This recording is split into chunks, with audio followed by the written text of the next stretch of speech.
Hello and welcome to the World Wanders podcast, your source for travel stories, travel destinations, and travel philosophy. I'm Amanda. I'm Ryan. And we're your hosts. This episode of the podcast is brought to you by Audible.com. Audible is the best place on the internet to get audiobooks, and if you're a traveler, you know how awesome audiobooks are. Yeah, audiobooks can make a really long bus ride go by a lot quicker and be a lot more fun, or a long plane ride when you have no access to Wi-Fi or internet, just a lot more entertaining and enjoyable. Yeah, and so our recommendation for this week, since we are talking about doing business in a developing country, it reminded me of one of my favorite books from the last couple of years, How to Get Filthy Rich in Rising Asia, which is actually a fiction about a country that's not really named, but appears to be Pakistan, and just the struggles that an entrepreneur goes through there as he goes through his life and what life is like navigating a really corrupt system as a business person. It's an amazing book, and you kind of just get lost in this world. It's like an adventure in itself. So that's our recommendation for the week. If you go to audibletrial.com/theworldwanders, you can get a free book. You could download How to Get Filthy Rich in Rising Asia, and your first month free. Yeah, enjoy. Ciao.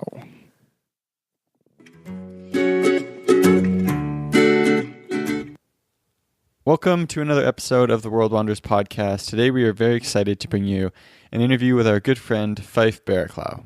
Yeah, and it's kind of funny. You'll hear at the beginning of the interview, I think, that I actually had to ask him how to pronounce his last name, and we have been friends with him for about 9 years now. We went to university together, and Ryan actually lived with Fyfe for 3 years, but he's Fyfe B on Facebook, and because his last name sounds so much like Barraclough, we kind of just called him Fyfe Barraclough. So kind of a fun fact. But since graduating university in 2011, Ryan, Fyfe, and I have all taken really similar life courses, and it's been really cool watching Fyfe go through his travels and then how his travels have helped him to create a business. Yeah, so Fyfe has done quite a bit of traveling. We dig into a big trip he took around the world after graduating university, and then some other trips which led to him starting his business, Alpacalyfe, which is an importer of the kind of like prototypical products from Ecuador that seem to be alpaca, but there may be something deeper going on. We'll let him tell us about that, though. So without further ado, here's Fyfe.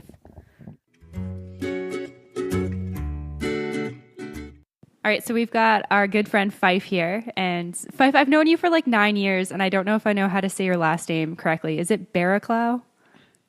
Yep, Barraclough. Okay. Barraclough. Okay, so I was close. And the reason why we wanted to have you on the podcast today is to talk about some of your awesome travel stories, and then to talk about Alpacalyfe, which is a really cool company that you started in the last couple years. And so I think a good place to start would be sort of how you first, like when you first started traveling, and like where you went and what you did and why you loved it so much. Oh, it's a big question. It is a big question. So I always wanted to travel. I think I was like 15 and I was like, I'm going to do a big trip one day. And I had done a lot of traveling with my parents growing up, like driving back and forth between Ontario and camping and going down to Maui and shit. And after university, a couple buddies said they wanted to travel, and we pulled the trigger. So we were traveling for about 7 months, maybe 8 months. Flew into Fiji and New Zealand, Australia, did Southeast Asia, up to Hong Kong, over to Istanbul, and a little bit of Eastern Europe before coming back to Ontario. And then I hung out there for a little bit, and then flew with my dad in his small plane to Calgary, and then drove with a buddy to Vancouver back home. Yeah, like an actual complete around the world trip. Oh yeah, it was awesome. So much fun. I was thinking about, when you said that, I was thinking about your trip to like Central and South America, and I was like completely forgetting that you did that, that whole first trip where you went to Fiji and New Zealand and Australia. Did we miss you by like just a little bit with those travels? No, because we were. When did you go again? So I graduated whatever it was in May, June, whatever it was. 2011. And then I worked till January, and then we started traveling in January. So that was like right after we got back. They left. Yeah. And you were traveling with like quite a large group of people. What was that experience like? It was good. So right off the bat, it was. So I traveled with two friends pretty much the whole time, and then when we first started traveling, there was another group of 1, 2, 3 friends. So there's 6 of us, maybe 7 of us, for Fiji, bits of New Zealand, and bits of Australia. And then another buddy met up with us when we were in Australia and parts of Asia. So there was 4 of us for a good chunk of the trip. But right off the bat, yeah, it's like 6 dudes traveling together. It's a bit much. It was a ton of fun, but yeah, you don't meet people quite the same way because not too many people want to approach like 6 dudes traveling together and like, hey, what's up? You've got to have some serious confidence as like the solo traveler in the dorm room to just start chatting up a huge group of people. Yeah. But yeah, we did meet some pretty awesome dudes, mainly dudes, and some cool girls. But yeah, we did meet some cool people, but it was usually when we were in like traveling with like the 2 or 3 of us. But yeah, so much fun. Was there any like conflicts or anything with like a group of 6 guys, or was it just like everyone's so chill that it doesn't matter? It was pretty chill. We always kind of the main thing everyone was giving me a hard time is when I'm hungry, it's like I need food, and people would be like bumbling along, oh, like let's eat here, let's eat there, and they're like not actually making a decision, and I would get fed up and be like, okay, I'm gonna go eat here. I don't care what you guys do. And they just blew it out of proportion. And, well, Fyfe's angry, like he's so angry right now, and just kind of like rib you about it. Yeah. There was never really any real conflict. It was just like you kind of get irritated when you're trying to decide where to eat or where to stay because people are like, oh, this place doesn't look good. Let's go over here. And you're walking around with your backpacks and everybody's tired because you've been traveling for a long time. Yeah, I know we can relate to that from like even with just the 2 of us traveling for so long, like we would get pretty comfortable making decisions, but then like, you know, we'll meet up with like a 3rd friend and then it's just like, oh, where do you guys want to go? Oh, I don't know. Like, how about you? I don't really care. And then you're just like standing around talking about making decisions for so much longer. And they say that people always, oh, I don't care. And then you're like, let's go to this place. And you're like, well, no, because of whatever reasons they don't want to go there. You just said you don't care. That's so funny. But yeah, I don't really remember any real issues. And if it ever came to a point where it's just like I needed a bit of space, like we'd kind of go off and do a part of a day doing whatever we wanted to do. Right. But that never really happened that often. Yeah. I feel like traveling with like it would a actually group worked of out well. Oh, sorry. I was going to say, I feel like traveling with a group of 6 guys would be so much more chill than like a group of 6 girls. Like I'm just imagining that where it's like, come to the bathroom with me. We got to do everything together. And it's like, no, I need some space. Yeah. And we would do our own thing. It wasn't like we were together all the time. People do things during the day that they wanted to do and you'd kind of meet up. Yeah. Mainly it was a lot of drinking is what happens. Oh yeah, for sure. It's like one person wants to go get beers and then like 4 beers later. Yeah. And so coming back from that trip, do you feel like your like perspective on what you wanted to do with your life had shifted or changed or anything like that? After that trip, not really. Like it definitely changed. I wanted to travel more. I wanted to explore more. I wanted to do more things, but I was always kind of hoping that there would be this crazy light bulb moment during my trip. It was like, oh, that's what I'm going to do with my life. Right. And that definitely did not happen. I came back and was just kind of like, I have no idea what I'm going to do. And just more like exploring like something. So I ended up running College Pro Painters, and that opportunity just kind of popped up, and I jumped on it. Yeah. So a little more open to just trying new things, I guess. Had you always wanted to do something like entrepreneurial, like working for yourself, or was that something that shifted when you were away and you're like, I want more control over my life? I had always wanted to have my own business. Like in my head, like when I was younger, I was like, I'm going to run my own business at some point, even if it's like really small or whatever, just to kind of say I've done it. But it wasn't a decision when I was away that I was like, oh, I'm going to run a business.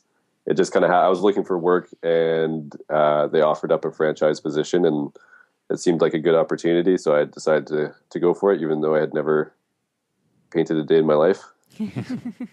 So that was a bit interesting, running a painting business, even though I hadn't really painted before. And then that kind of allowed you to travel in the winter. Yes. So that was cool because you work your ass off January to September, October. And then, I generally went traveling right after that till like Christmas time. So the first time I went to Guatemala, Nicaragua, and Ecuador. And then, most recent, was there a gap there? And then one year I went to Ontario to help make maple syrup, or set up the infrastructure and the trees for maple syrup at my aunt and uncle's farm. That's cool. What is actually like? What do you mean the infrastructure to make maple syrup? There's like the plants. So in the like trees. So traditionally, it's just like a little tap. You tap into the tree, and then you'd hang a bucket off of it. Mm-hmm. But it's just way too much work if you actually want to make maple syrup to sell, to be emptying the buckets every day. So what you do is you set up like, picture like veins in your body. There'd be like one main vein going up through the trees for maybe like a kilometer. And then from that big tubing, there's all these little ones that branch off to the actual trees. Mm-hmm. And then the syrup would it only happens like 2 or 3 weeks out of the year. The temperature has to be above, I think it's like 10 degrees during the day, but below -5 or -10 at night. So there has to be this huge fluctuation in temperature for the sap to flow.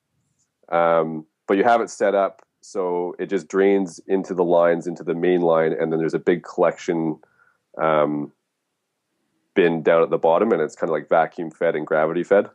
Wow. So it just collects during the day or during the night, and then you just swap out the bucket. You take the big, massive container up to the boiler, boil it down, and I think it takes like 6 hours to boil it down. Wow. But you need and then it's syrup after 40.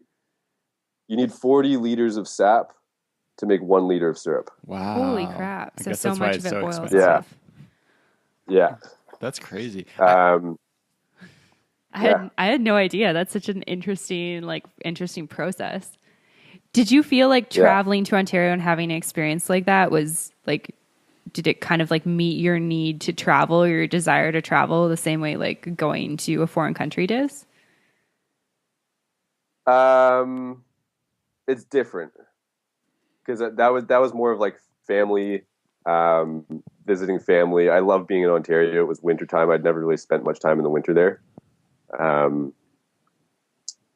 So it's different than visiting a new country. Like I'd been there before.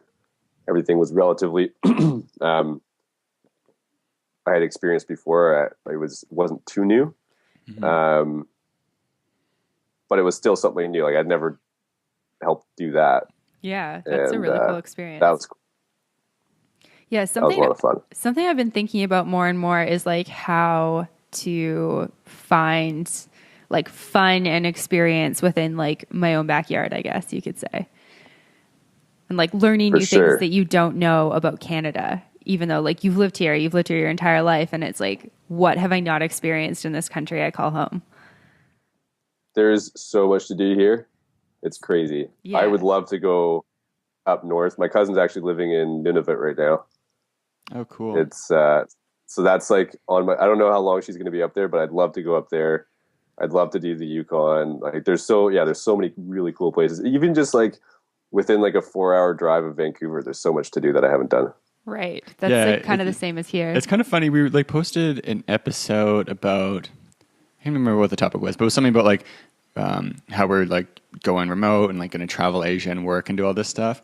And someone posted like, "Oh, why don't you guys like backpack through Canada and work remotely?" And we were like, "Oh, Yeah, I don't never even crossed my minds, but yeah, definitely not doing that." Well, I think part of it is that right now we're not making enough money. Like we love living in Canmore. We love British Columbia. Like there's so many cool places in Canada that I think we would love to live for like shorter, long-term periods of time, but we're just not making enough money right now to make that sustainable for ourselves. yeah, it's not quite as affordable to do the whole backpacking stuff. Right. In Canada. Right. Like I can't afford to take the Rocky Mountaineer from Banff to Vancouver, unfortunately. How cool would that be though, hey? It'd be pretty badass. Just live on that Yeah. all summer. So what was the origin story of Alpacalyfe? So I did a trip. So after I did the maple syrup thing, I did a family trip down to Ecuador with my family for Christmas. So we did the Galapagos Islands and some days in the jungle in Ecuador. And when we were there, we were in Quito and we were walking through the market and there was a bunch of these really cool sweaters and blankets and scarves and stuff like that. So I bought a couple for myself and my brothers bought some and we bought some for gifts. And when we came home, I would wear it around and people were like, "Oh, that's cool. Like, where'd you get that?" And it's super cozy and they're relatively affordable when you're down there. And then a year later, that's when I was in Nicaragua and I was talking to my brother and I was kind of like toying with the idea of going to buy more and actually like trying to start up a little business selling them because people seemed to like them. And it was like, why not? And was it just the fact that people had been like, "Oh, that's cool," or had you been kind of thinking like while you traveled about, "Oh, what stuff's here that I could sell at home"? Had thoughts like that cross your mind, or was it just like light bulb moment when people started commenting on that stuff? It was a little bit of both. Like people had commented on it. Everybody that saw the sweater that I was wearing was like, "Oh, that's cool." And part of it was like, I wasn't really able to find it. I haven't seen it around that much. And a couple other friends had been traveling down there and they brought some stuff home and they really liked it. And people always kind of told them they liked their ponchos or their sweaters and stuff. And so after that, so it was a year later, I was in Nicaragua and then I was like, screw it, we'll go down and I'll buy some more and to try to sell. And I didn't buy that much. I just kind of bought a little bit of everything and sold a little bit and kind of did some photos and had some fun with it. And it wasn't until this spring where I went down and actually was like, okay, I'm actually going to try and turn this into a little business. And I went down and bought like 6 big boxes worth of stuff and kind of launched the website in May. And it's really only been this summer that I've been selling stuff, but it's mainly to family and friends. And I actually have doing a pop-up shop this weekend downtown. There's a little square, so I'll be selling some stuff out there hopefully. Yeah, it's downtown Vancouver for anybody who's in the audience. It's such an interesting idea. Hopefully it's not going to be raining. Yeah, hopefully it doesn't. We'll do some like sun dances or something for you. I found that the first time that I came back from Peru, I had like the same response. I bought like my cousin's baby, like this baby alpaca sweater because I thought it was so freaking cute. And then I was like wearing mine as well. And my mom was like, "Oh my gosh, I want one of those. Why didn't you bring me one?" Like my dad was like, "Oh, it's so cool." My brother was like, same thing. All my like aunts and uncles were like, "Why didn't you bring us all alpaca sweaters?" And I was like, "I don't know," because I didn't think that you would want them. Like, I don't know. Yeah. And they're cozy and they're simple and fun. I don't know. Yeah, but it's the blankets are huge though. Everybody likes the blankets. Was that surprising to you? Not really. When I started thinking about it, like for me, kind of demographic of people that I hang out with. They're more like, oh, the sweaters are cool. I'd wear those a bit more. But the blankets are kind of universal. Like parents like them, grandparents like them, our age group likes them. My little cousin sleeps with one on her bed and loves it. The sweaters are a bit more like age specific, I would say, in terms of style and who would wear them. Right. Yeah. And like size and colors and all that sort of stuff. Yeah, it's kind of funny to think like if you had told yourself a few years ago that you'd be in the blanket business, what like 2012 Fyfe would have been like, what? The blanket business? Yeah. I'd think I was crazy. You'd be like, no, future Fyfe is off his rocker. He's not selling blankets. Yeah. And so you went down and got enough stuff for family and friends. Is that kind of what happened at first? Or how did that happen? Like you've made a couple trips to Ecuador now, right? Yeah. So the first time I just kind of bought some for myself. The second time I bought like 2 boxes, maybe it was 3 boxes of stuff. But like a wider range of stuff. Like I had some bags and I bought a couple of shoes and sweaters and blankets and scarves and gloves, like a little bit of everything. And that was just going to the market in Ottavello, right? And kind of just going to normal vendors to buy that stuff the first time. Yeah. Yeah. And then brought that home and was busy with College Pro and didn't really do too much about it. And then it was this time I went down and actually like I went into Ottavallo and I went through the market, and they kind of sell stuff in the market, but they don't make it, the people that sell it in the market. So I had to track down the people that were actually making it. So actually the exporting company that I started talking to, they were actually really helpful and pointed me to the direction of some of the actual people that were making them, manufacturers. Okay. And they kind of showed me a couple. And so the thing is, when you go into the market, they tell you it's 100% alpaca, like the guys selling in the market. And it's not. And even though the tags say that it might be alpaca, it depends on where you go. Like places in Peru and other places in Ecuador, like there are smaller collectives. Like actually one of my friends from high school, she makes 100% alpaca scarves and hats. But she sources specifically alpaca and has like a small group of ladies working down there and making them. But where I was buying stuff, the businesses are a little bit bigger. So it's kind of family run businesses. They actually have some machines and like little small factories with like 2 or 3 machines where they print out the blankets. And boy, that was an interesting thing. It's like in my head, I was like, I'm not 100% sure if it's actually 100% alpaca. And then when you meet them, it's actually 100% acrylic, the people that are actually making it. So there's no alpaca in it at all? No, not the stuff that I have. That's so interesting. Did you find that was like a disappointing moment for you? Like you'd been like gypped, or were you like, okay, that's cool. Like we'll just market it differently? A little bit. I had my suspicions before. Yeah. But it was kind of like, oh, damn it. Like it's a little bit different. Like if I could market it as 100% alpaca, that's awesome. Especially because I decided on the name and the logo for the business was going to be Alpacalyfe way before I actually bought stuff. Yeah. So it's very clear on the website that it's like, this is 100% acrylic. It's very clear, but yeah, the name is Alpacalyfe Apparel, but it kind of draws up that like image of what the style is and what it feels like. 'Cause it is still really, really soft. Yeah. And a lot of people probably couldn't tell the difference. What would the price difference be between like 100% acrylic versus something that was even like 50% alpaca? So when I was asking one of the guys down there that's making the scarves, he was saying that it would probably be 100% more expensive for what I was paying. Wow. Yeah. I remember when like Laura and I were shopping for alpaca stuff down in, I think it was like Cusco where we were going. And we both wanted to get a sweater, and we were like negotiating prices and we're like, this is way too cheap to be 100% alpaca. Cause we'd seen some like boutique stores, like kind of in like the main like Plaza de Armas in Cusco. That's like, you know, they're directed at more people who have more money, and we'd gone in and like touched it and it feels a little bit different and the price is massively different. And I was like, there must be some alpaca in what we're buying though, but I feel like it must just be 100% acrylic. Yeah.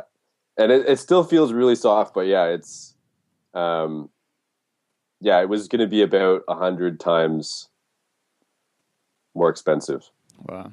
Like even for me at wholesale prices when I was buying it from them.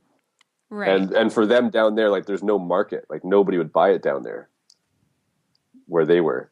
Yeah. At that kind of price point. So for them, it's cheaper. And I think the color, you can do more things with the colors too. With acrylic. With the acrylic fibers. Yeah. Yeah. That's really my interesting. Understanding. Yeah. So you were kind of saying you found your way through all the vendors to people who were actually manufacturing it, and then kind of got into initial conversations about buying the product. What were the steps from there?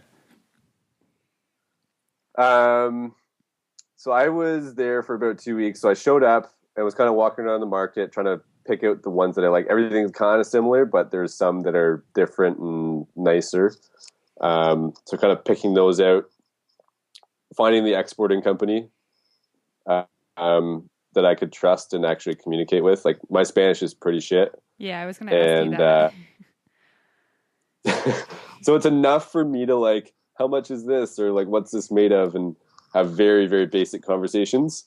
But usually whoever I was dealing with, there was somebody in the family that spoke enough English that we could speak English or kind of go back and forth between English and Spanish. So it was more clear.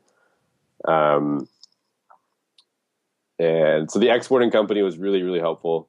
And then, meeting with the actual ones that I chose and kind of picking out what I wanted was really tough too, because there's so many choices of colors and designs and stuff like that. It's overwhelming. So I tried to pick the ones that I liked and keep it kind of simple, but I kind of went overboard. So that's one of the things, if I go down again, then I'm going to try and limit myself to a more limited variation of what I buy. Okay. Because especially for me going in, it's like, it's hard to choose. And especially for customers, I've noticed like when I'm just selling blankets to family and friends or whatever, I'll have like maybe like 6 to 10 of the blankets that I have. And it's hard for them to choose which one they like. Yeah. So narrowing down which ones I really like and just kind of being like, that's it.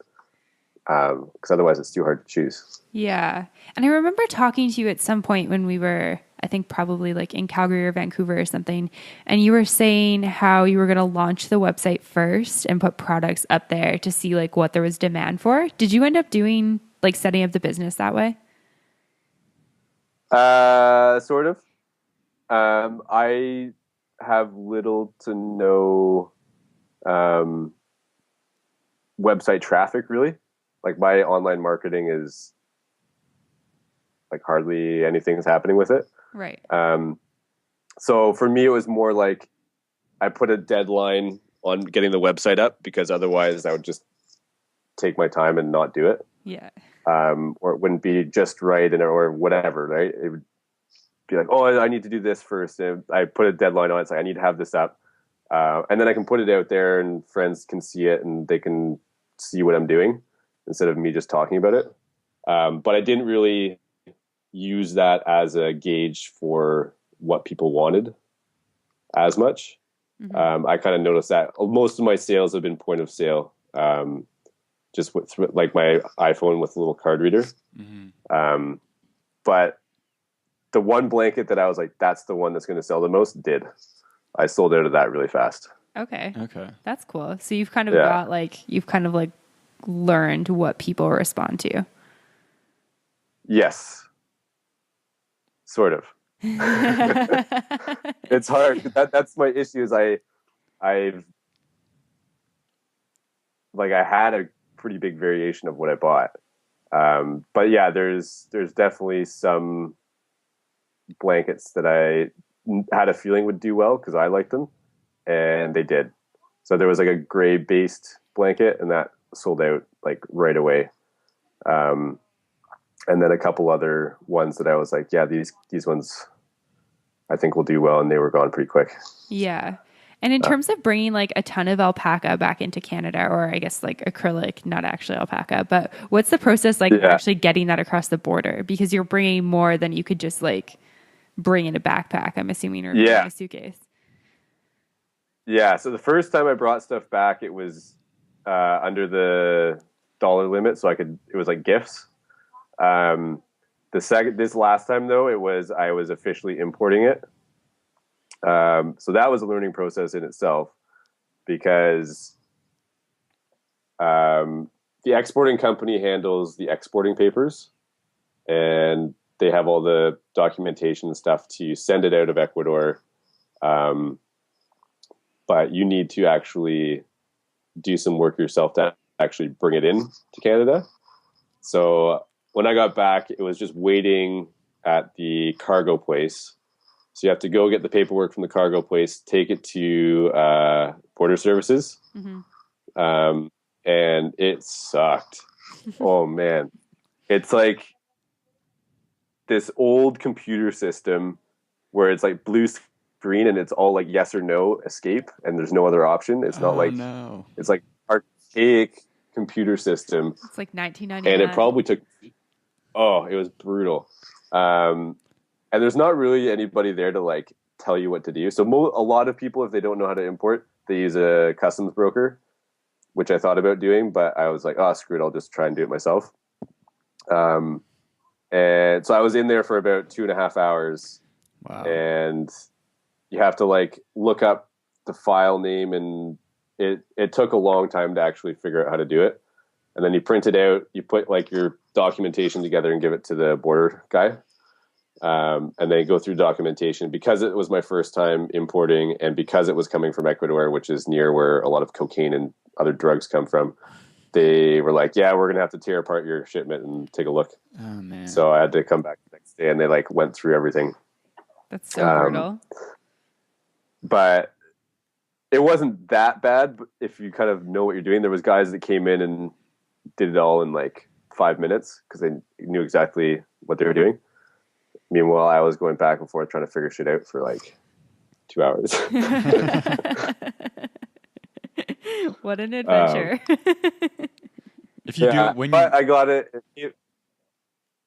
So part of my thing was like, I hope I did it right, so they actually like let it through. Like if I screwed up the paperwork, maybe they won't let it in. But I think I did it fine. So you got your products in the end. Yeah. Would you hire a customs broker again in the future, or would you just do it yourself? Or would you hire a customer? Because I've done it again. Yeah, I'd look at the pricing of it. Depending on how much it costs to do a customs broker, I might do it through them if it made sense financially. But because I've done it before and I kind of know what to do, I would probably do it myself if they were charging too much. Right. Okay. That makes sense. Yeah. That's like such an interesting experience to have had. Like I've never tried to import something between countries.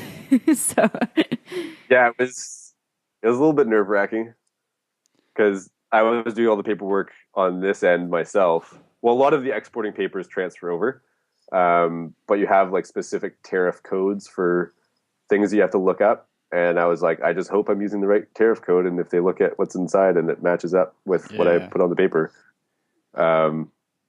Because if it didn't, then they might have been like, yeah, sorry, we're seizing your shipment now. We've just been so screwed. Yeah, it's one of those things where like I think most people, since like in day-to-day life you don't really have to interact with stuff like immigration law or importing law, things like that. Yeah. So you just assume that it probably functions fine. But then like for us, like, or for me at least, like having the experience of like going through the immigration process to get into the States, you're like, holy crap, that's confusing. And it's just a mess. Or like importing, like I feel like people would, their view of things would change if they went through some of these experiences themselves. and realize like, oh shit, they're using like 95 equipment. Like you can't like literally some of the policies and like, oh, you need to be on X form, but you can't if you're on this thing, but you can't use this form if you're on that thing. You're like, I don't know what form to use. I'm just going to use this one. Yeah. Well, and that's the thing is a customs broker could save you money too, right? Yeah. And time, because if you're not probably doing it right, because there's just ways to make it more efficient in terms of how you're entering things in terms of weight and pricing and tariff numbers and stuff like that. So for me, I think it was probably financially wise that I did it the way I did. But yeah, for some people, it could probably save them money because they would enter it more efficiently and they know exactly what they're doing, even though you're getting charged to use their services. Yeah. Yeah, the closest experience I think that we've ever had to like something like that is we actually didn't have space in my car to bring everything back from Atlanta. And I found this like third-party company to ship like 2 bags of clothing home. So we like had a suitcase and then like Ryan's backpack. And so I'm like, okay, sweet. Like DHL comes, they pick it up. I've got like all the item contents in it. Like I've done everything right that I need to do on this end. But then apparently it's like actually not like cool to ship like used clothing up to Canada. So they called, it was supposed to just go to my mom's house. And so they call my mom because she's like the receiver. They don't even call me throughout any of this. And they're like, we've got this bag here for you, but it's being held in customs. So she drives like an hour to the airport. She has to go to the airport and claim it through customs, pay like the fee to get it through the border, and then go to the DHL building to like actually pick up the bag. And I was like, what? Yeah. Like, she calls me. She's like, yeah, so I just got your bag from the airport. And I was like, why are you at the airport? They should be dropping it off at the house. And she explains it all to me. And I was like, what the hell? That's so crazy. Like, it's not like used dirty clothing. Like, it's clean clothing that I packed in a bag to ship back to my home country. Yeah. Yeah, no, but then like the flip side is you kind of like look at it from there and there's probably so many people trying to like slip stuff through the cracks and be sneaky and get drugs in. So it's like, right. There's and it's so like, much stuff coming in and out. Yeah. And like my mind So doesn't even think about track. stuff like that. So I'm like, why do you need to search my suitcase full of like clothing? Like, why do you think there's like something gross in there or something bad in there? Like there's not, it's just a bag of clothing. Yeah. So if you were talking to like a fellow traveler who has traveled somewhere, seen a vendor selling something that is cool, and they're like, oh, I could probably sell that thing back in Canada or the US or whatever. Like, what are the kind of main steps to follow to take, like seeing something at a vendor in Thailand or Ecuador into having it at home, selling it? So my process was just shooting from the hip. I was just like, screw it. I'm just going to buy it and I'm going to sell it and see what happens. Or hopefully I can sell it. So I really didn't do much market research. I kind of Googled things quickly. But my first step would be to actually research if people are successful in doing that already, because the market might have already been taken. Mm-hmm. And you're up against some pretty stiff competition that's already established. So that would be a good first step, which I didn't really do that much of. And then how would you go about doing that now? Like, how do you search for? It would just be like Google searches. Google. Yeah, just kind of Google searches. Like checking out stores that you want your product in, maybe. Yeah, exactly. And then, I don't know. I wouldn't jump head first. Like I kind of slowly eased my way into it. So bringing back like X amount of stuff so you can show your family and friends and maybe show some stores and say like, hey, I'm thinking of bringing these things in. And they might say, oh yeah, we already have a guy that does that and his price point is this. So actually kind of talking to some people that know more than you do is always helpful.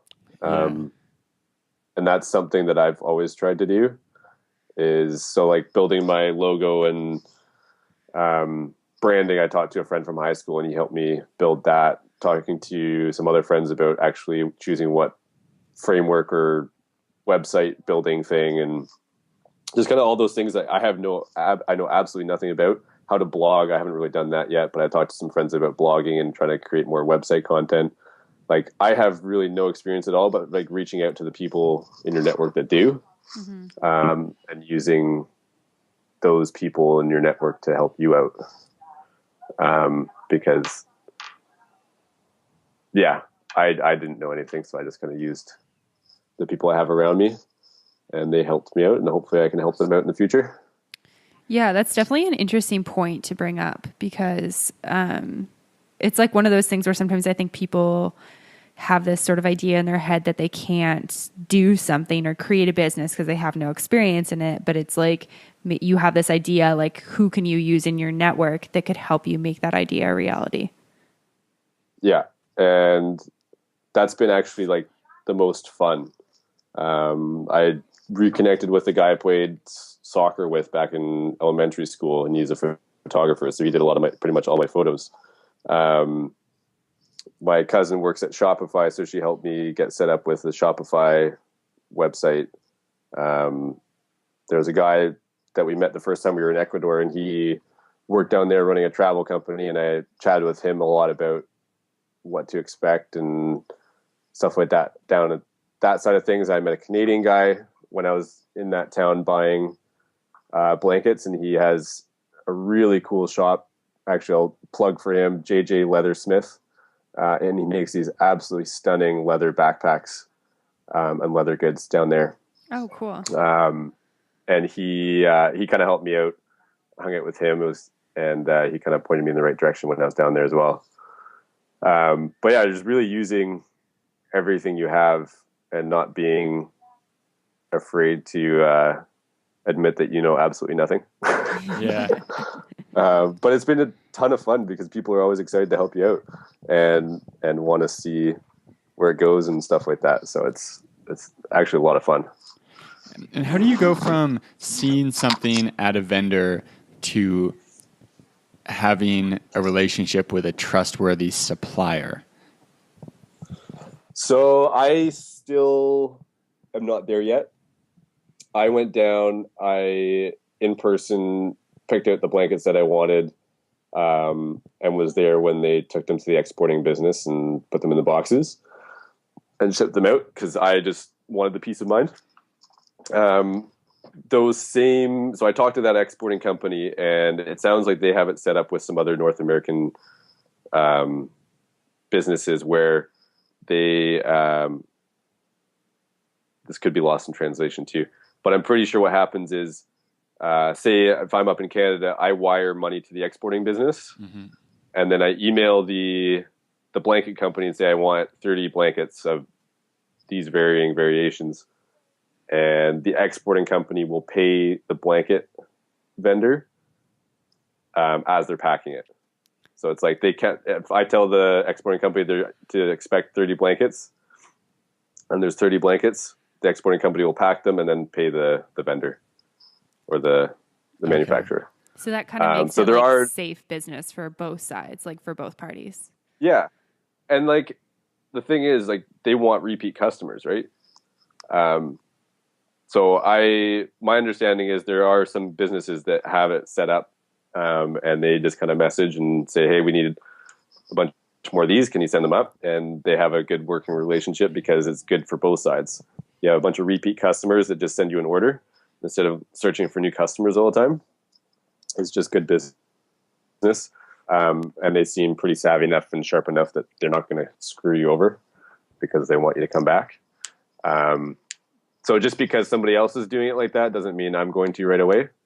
I want to go down and kind of really strengthen those relationships with everybody, like the exporting company and the other manufacturers making the sweaters and blankets. So that's something where my trust level isn't there yet. And also I enjoy knowing who I'm working with and kind of joking around and being able to pick stuff out. And they always laugh at how shitty my Spanish is. White dude with a big, giant bald, beard. Yeah, big, bald, white dude with a big beard. So good. Yeah, and I mean, it's a fun reason to combine, like a good way to combine travel with like business to make it like more affordable. in some ways. Yeah. So that's kind of where I'm at right now, is kind of crunching the numbers to see if it makes sense for me to continue it as a business.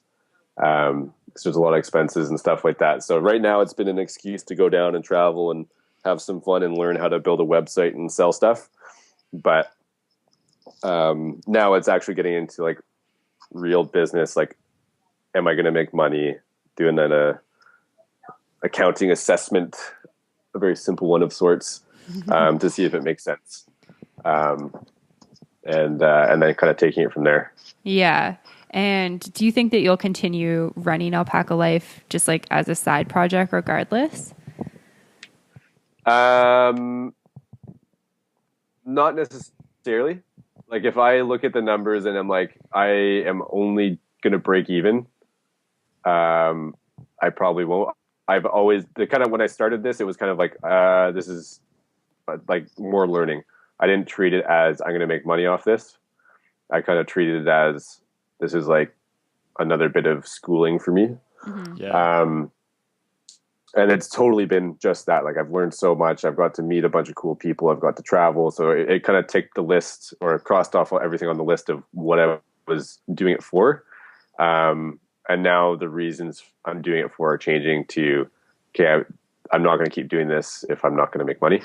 Right. So it's shifted to actual business instead of a learning project. So I'm glad I've done it, and I'll be sad to let it go if it doesn't make sense.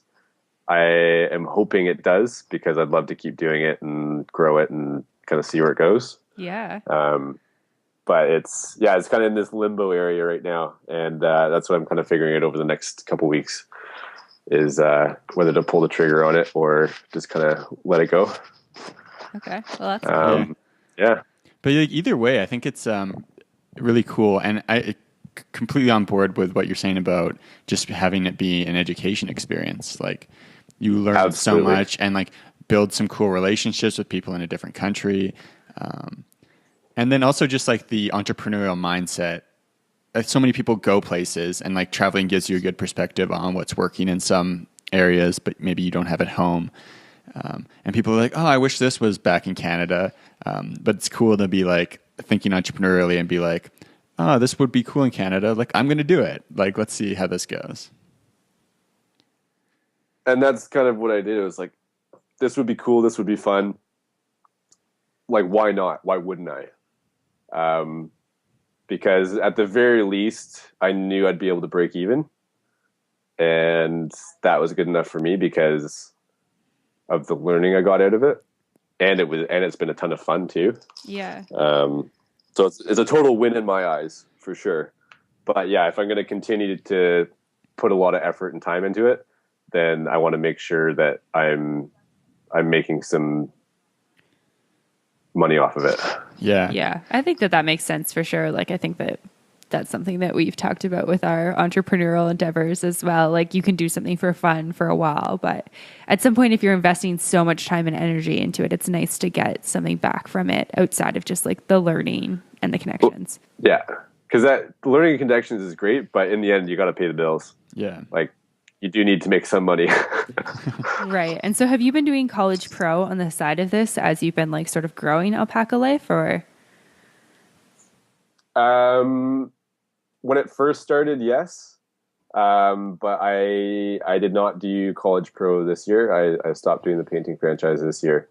So for the last little while, I did some traveling in the spring, and that's when I bought the new shipment. I've been kind of working on selling Alpacalyfe and kind of growing that a little bit. And then I went through life coach training. So I'm getting into some coaching. But yeah, the last kind of 10 months, I haven't really been full-time working. I've just kind of been plucking away at little things and enjoying it. Yeah, that's awesome. That's kind of what we're both doing at the moment. I really enjoy that life. I think it's fun. It's pretty fulfilling. Is there anything on your travel radar or places you really want to go in the next little while? I'm going to Africa in October for 2 weeks with my parents. That's cool. Where are you guys going?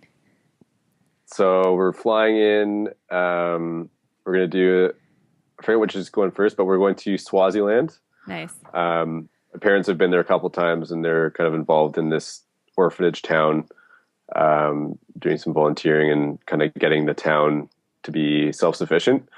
So we'll go visit that. We don't have much time. We're only there for 2 weeks. So we're going to go visit and kind of see how it's going.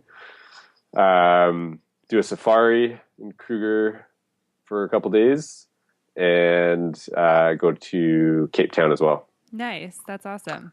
So I'm super amped for that. Is this your first time in Africa? And yes. Yay. Yeah. And other things, everything's on the radar. Scotland is up there. I really want to do Scotland, do like a distillery tour, do some hiking and mountain biking. A couple friends have done Iceland, which looks absolutely stunning. You guys did that, didn't you? Yeah, it's amazing. Yeah. I would love to go back. And potentially doing a bit of Southeast Asia again with Andrea. I'd love to do Patagonia, Mongolia, pretty much everywhere I would go. Yeah. Yeah. Awesome. Yeah, I think that's like most people who have like started traveling. It's like, okay, I just need to go everywhere else. Yeah. That's like when and I would people totally ask go me back too. to everywhere I've been. Yeah. Yeah. No, I feel the exact same way. There's like not very many places on my list that I don't think I would go back to, if any. I don't think there's any. Places that I would go back to sooner or like more excitedly. But yeah, there's nowhere we've been where I would be like never going back, other than doing Because a you can Coca just Canyon tour. Do that trip just totally differently, right? Yeah. Did you say you wouldn't do the Coca Canyon tour again? Yeah. But I might go back and do it differently. All right. Thanks so much for taking the time to talk with us, Fyfe. It's been great catching up. Yeah, man. For And sure. if people want to check out Alpacalyfe and see what you're all about, where can they find you? Alpacalyfe.com. Actually, a lot of the stuff on the website is sold out, but there's still a bunch of sweaters and hats and t-shirts, a couple blankets, I think. And then Instagram is Alpacalyfe_apparel. And it's life with a Y. Yes. Sorry. Yeah. Life with a Y. Yeah. Yeah. It rhymes with Fyfe, so that's good to can remember it that way. Yeah. Was that intentional? Kind of. It also just looks cooler, and I thought it was funny. Yeah, definitely. We were listening to a podcast yesterday about the creator of Spanx and how she came up with a name and then she took out the KS and put an X because I guess people are more attracted to words that are spelled incorrectly. So, well, yeah, when it's spelled like Spanx with like NKS, it kind of has a different connotation. As well. Yeah, it's a fair point as well. Yeah. All right. Well, thank you so much for your time today. It's been awesome talking with you. Yeah, take it easy, guys. To find more information, relevant links, and photos talked about in this week's episode, check out theworldwanderers.com. If you have a question, comment, or feedback, send us an email at info@theworldwanderers.com. Join our community on Facebook at The World Wanderers or on Twitter at WorldWanderers1. As always, thanks so much for listening. Have a great day. Bye.